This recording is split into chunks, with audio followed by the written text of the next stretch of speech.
Hi hello friends, ఈరోజు నేను మీకు ఎగ్ బిర్యానీ ఎలా తయారు చేసుకోవాలో చూపిస్తాను. చాలా చాలా ఈజీగా చేసుకోవచ్చు. అంటే ఫస్ట్ టైం మీరు చేస్తున్నా సరే, లేకపోతే బ్యాచిలర్స్ అయినా ఎవరైనా ఈజీగా చేసుకునేటట్టు చూపిస్తాను. సో తప్పకుండా ట్రై చేయండి ఈ ఎగ్ బిర్యానీని.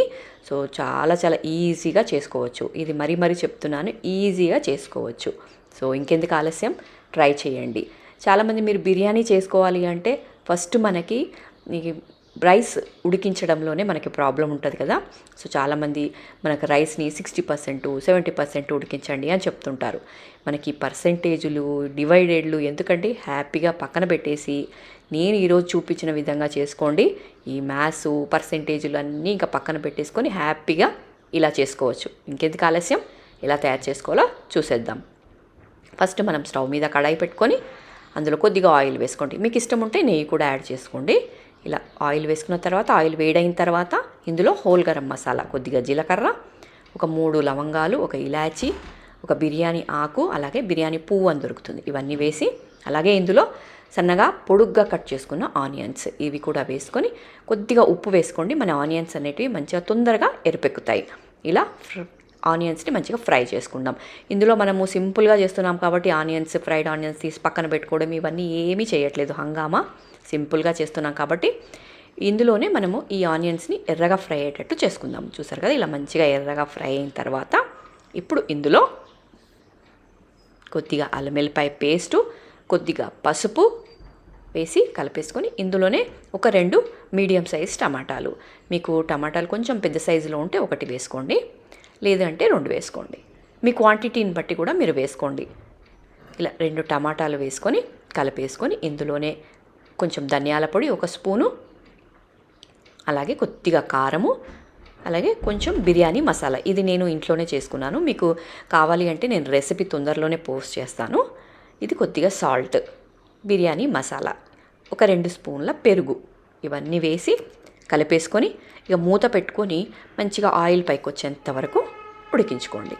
ఈలోపు మీరు ఇదంతా రెడీ అయిపోతుంది. ఈలోపు మీరు రైస్ బాయిల్ చేసి పెట్టుకోండి. రైస్ బాయిల్ చేసేటప్పుడు మీరు ఒక హాఫ్ అన్ అవర్ ముందు బాస్మతి రైస్ని నానబెట్టుకొని కంప్లీట్గా కుక్ అయ్యేటట్టు రైస్ చేసుకోండి. ఇక మనకి చెప్పాను కదా, ఏ పర్సెంటేజీలు వద్దు, 60%, 70% ఏ పర్సెంటేజీలు లేకుండా మంచిగా కంప్లీట్గా కుక్ అయ్యేటట్టు చూసుకోండి. కంప్లీట్గా మంచిగా కుక్ అయిన తర్వాత నీళ్ళన్నీ పక్కనకు వంపేసి ఇంకా పక్కన పెట్టుకోండి. మీకు రైస్ జనరల్గా మనకి అందరికీ తెలుసు, రైస్ నార్మల్గా ఎలా ఉడుకుతుందో తెలుసు కదా, అలా ఉడికేంత వరకు ఉడికించుకొని ఇక పక్కన పెట్టుకోండి.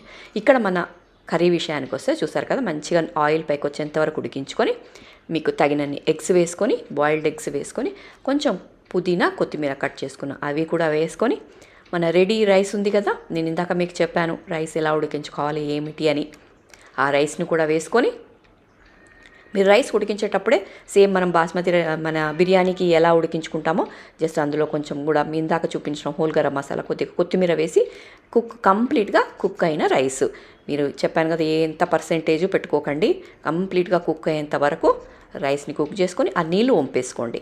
ఆ నీళ్ళు వంపేసుకొని ఇలా వేసుకొని దీని మీద కొంచెం ఇలా కొత్తిమీర చల్లుకోండి. మన ఇంకా ఏ ఫ్రైడ్ ఆనియన్స్ ఏమీ అవసరం లేదు, జస్ట్ అలా కొత్తిమీర మనకి ఇందాక కట్ చేసి పెట్టుకునేది కొద్దిగా మిగిలించి పక్కన పెట్టుకోండి.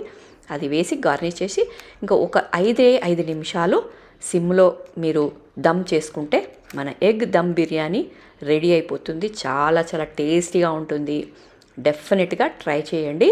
చాలా సింపుల్గా చేసుకున్నాం కదా, ఎక్కువ ఏమీ మనం రైస్ ముందుగానే ఉడికించుకోవాల్సిన పని లేదు, బ్రౌన్ ఆనియన్స్ రెడీ చేసుకోవాల్సిన అవసరం లేదు కదా. సో ఇవన్నీ ఏమీ లేకుండా సింపుల్గా చూసారు కదా, ఇది లంచ్ బాక్స్లోకైనా రెడీ చేసుకోవచ్చు, మీరు అంత సింపుల్గా చేసుకోవచ్చు. ఇంకెందుకు ఆలస్యం, ఒక 5 నిమిషాలు దమ్ముకు పెట్టి బంద్ చేసేసి ఇంకా సర్వ్ చేసుకోండి. చాలా బాగుంటుంది. చూసారు కదా, రైస్ ఎంత మంచిగా పర్ఫెక్ట్గా ఉడికిపోయింది, ముద్దగా లేకుండా చాలా బాగుంటుంది. సో డెఫినెట్గా ట్రై చేయండి. ఇంకెందుకు ఆలస్యం, ఛానల్ని సబ్స్క్రైబ్ చేసుకోండి. ఇలాంటి మంచి రెసిపీస్ మిస్ కావద్దు కాబట్టి తప్పకుండా ఛానల్ని సబ్స్క్రైబ్ చేసుకోండి. పక్కనే ఉన్న బెల్ సింబల్ని యాక్టివేట్ చేస్తే నేను ఎప్పుడు వీడియోస్ పెట్టినా మీకు నోటిఫికేషన్ వస్తుంది కాబట్టి తప్పకుండా సబ్స్క్రైబ్ చేసుకోండి. ఇలాంటి మంచి రెసిపీస్ ట్రై చేయండి. మీకు టేస్ట్ ఎలా ఉంది అనేది కామెంట్లో కూడా మెన్షన్ చేయండి. అలాగే మీకు నచ్చినట్టయితే రెసిపీ మీ ఫ్రెండ్స్ అండ్ ఫ్యామిలీకి కూడా షేర్ చేయండి. సో తప్పకుండా లైక్ చేస్తారు కదా, ఇంకెందుకు ఆలస్యం అండి, ట్రై చేయండి రెసిపీని. టేస్ట్ ఎలా ఉంది అనేది కామెంట్లో కూడా చెప్పండి. మరిన్ని వీడియోస్ కోసం నా ఛానల్ని రెగ్యులర్గా ఫాలో అవుతూ ఉండండి.